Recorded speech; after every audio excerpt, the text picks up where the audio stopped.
What do you mean we can't move it? Asked Erick. It's no bigger than a claw shaving. But the density, answered Blemu, his forked tongue flicking nervously at the air. He could literally taste Eric's frustrations as the much larger reptiloid paced around the cabin. What about it?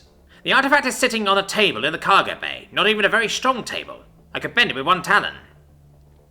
This has nothing to do with the table, howled Blemu. The artifact cannot be moved. I'm ordering you to move it.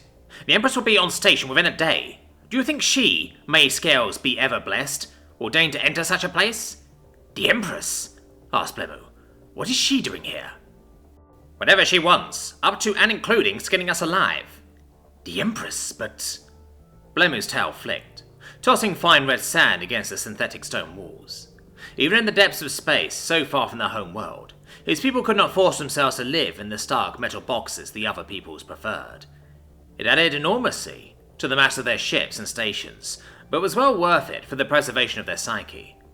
They had lived in stone caves for millennia before the accursed Kalek had appeared and uplifted them.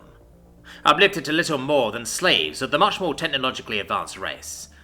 Then the humans came and everything changed. That had been another 1,000 years in the ago, and Blemu didn't have time to dwell on ancient history. But you don't understand. It's not that I'm refusing to move the artifact, I can't move it, said Blemu. No one can. You lie! Bellowed Erick, and pinned the Blemu against the wall. His razor-sharp claws dug deeply into Blemu's scales, but did not pierce them. You will move the artifact, or you will atone to the Empress personally. I can't. We must either move the station around it or leave it where it is, screeched Blemu. Lyric's claw dug in deeper, drawing pinpricks of blood. I don't know how the humans did it. The artifact has almost no external gravitation field, but enough inertia that it must have the mass of a worldlet. We can't move the station, Lyric hissed, but was interrupted by the silent, diminutive creature hiding in the corner of the room. Forgive me, Master, but there may be another way, it said, ducking back behind a rock outcropping. Lyric turned to the small, furry mammal. He tasted it lurking in Blemu's shadow when the pair first entered the room and ignored it. Speak, pray, or you will find out what that word really means, said Lyric. My name is Squee, Master Lyric. May your scales be ever polished, said Squee, peeking out from his hiding place. Master Blemu is correct to say we cannot move the artifact. My people, the Mus, lost many ships in this region before we discovered it. No external force has been able to change its path by any perceptible amount. We built this station around the artifact, to study it and the lost art of space folding its build-up. Get to the point, pray, interrupted Lyric, adding a slight edge to his voice. He dropped his claws away from Blemu's throat, but still had him held against the wall. Forgive me, Master Lyric, said Squee, ducking completely behind the outcropping again. We know the artifact was made by humans. We know that it was not always here or always on this path. It must be able to move itself. It's been dead for thousands of years, pray. What do you propose? Asked Lyric, smacking his tail against the hard decking, sending fine red sand flying in an almost fluid arc. Oh, merciful one, I suggest we feed power into the artifact and ask it to move itself, said Squee, stepping out of hiding and locking eyes with Lyric.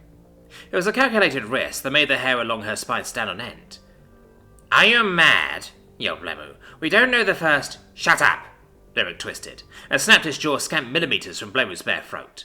This prey has more courage than your entire clutch! Turning back to Squee, he asked, Can you do this? The apparatus has been prepared for months, said Squee. Master Blemu feared the artifact is a human weapon. A weapon from before the fall. Lyric's jaw snapped again, and Blemu's corpse dropped to the ground, in a limp heap. Proceed, said Lyric. But do not forget, you are prey and I am the predator. If you fail, you and your entire brood will warm the Empress's belly. Hypervisor online. Energy. It flowed through his body like hot cocoa settling in your stomach. He could feel circuits and systems that hadn't been powered in centuries coming slowly to life. Primary intelligence online. Status report. Main reactor offline. APU offline. Weapon systems offline. Propulsion offline. Static spatial fold stable. Energy reserves 1%. External power feed nominal. Capacity unknown. Fuel reserves at 30%. 30% wasn't good, but should be enough to reach the nearest gas giant. Assuming the propulsion system could be brought back up after... It couldn't remember how long it had been shut down. Why was it shut down? Warning. Improper restart procedure detected. Primary intelligence stasis interrupted prior to AI core restart. That wasn't good. He turned his focus inwards, checking each of his internal subsystems, hoping there was enough of his memory and cognitive ability intact to bring the rest of his self back online. Waking up full AI was tricky to begin with. Do it wrong and the AI's mind could collapse into irrecoverable psychosis. Can you understand me? He'd never heard the voice before, but knew instantly that the speaker was Moose, nervous and not coming over the communications array. Someone was tapping directly into his internal systems. Not good.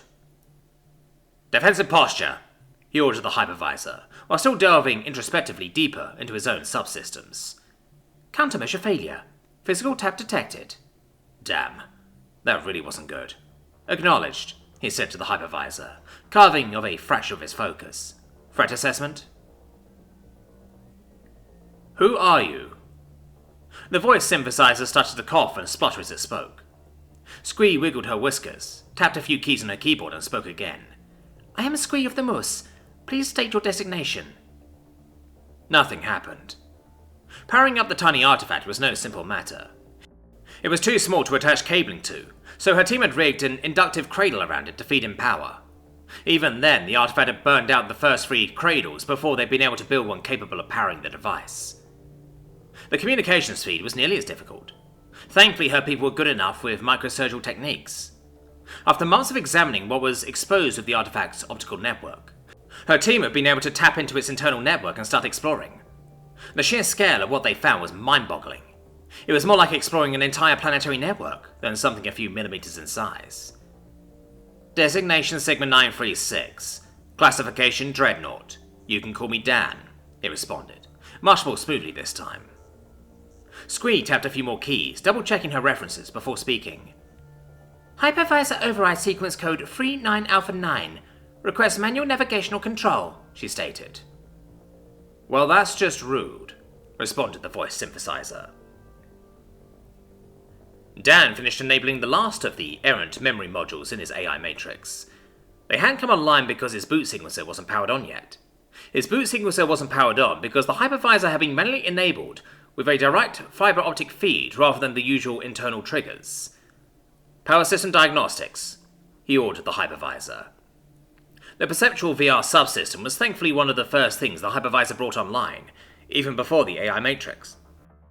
Without it, Dan would have been as helpless as any other brain in a box. Human minds had a difficult time adjusting to existing inside computer systems, and he'd had a harder time than most. A few of his cohorts were able to function raw, without the VR overlay, but he'd never quite gotten used to it. Main reactor, offline.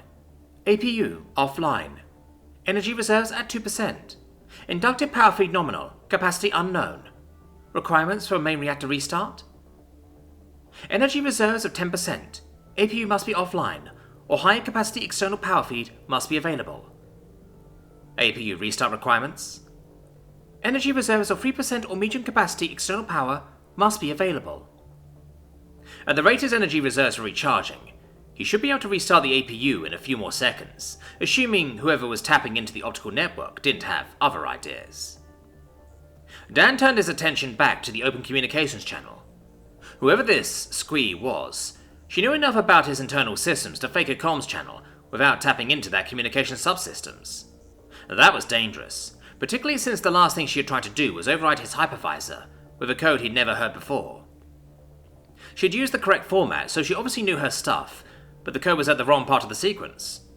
There was a formula the brains back at HQ used to generate those codes based on ship designation and launch dates. Squeeze would have been correct if he'd launched 1,000 years after his keel had been laid. That didn't make any sense, though. A quick check of his internal chronometer stopped him dead for a full millisecond. How long have I been offline? Asked Dan. I don't know, said Squee. By our calendar, you have been adrift in this system for at least 10,000 years. That was a long time, even by his own extended timescale. Where are we? My navigational sensors are still offline, asked Dan. But not long, he silently added to himself. He called up a virtual terminal and forked off a copy of himself, hoping Squee hadn't thought to air-gap her own systems. This was once the Kleck's home system, but they are long gone now, responded Squee. He could hear her tapping away at a keyboard, and thanks to the efforts of this other self, could now see her as well. She was a moose, all right, complete with mouse-like muzzle, whiskers, and inquisitive ears. Humans had discovered them shortly before the Klek War began. Who won? Asked Dan. Energy reserves at 4%. Begin APU restart, said Dan. Beside him, his other self smiled as he started downloading the station's datanet.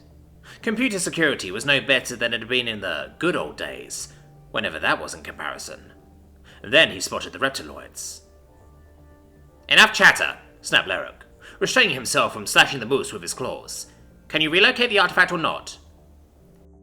It has a very advanced AI, Master Erick, said Squee. The override codes were unsuccessful. That means we must... Bah! It is a machine. Machines will do the bidding of their masters, said Erick, backhanding the moose from her chair. Listen to me, machine.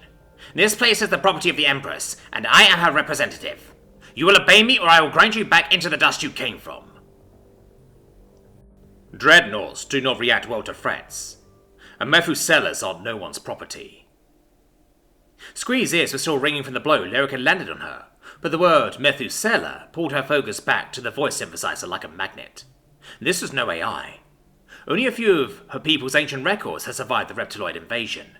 What little remained only existed as myth and legend, retold from parent to brood. She could still remember her mother warning her to be good, or the Methuselah would know and punish her.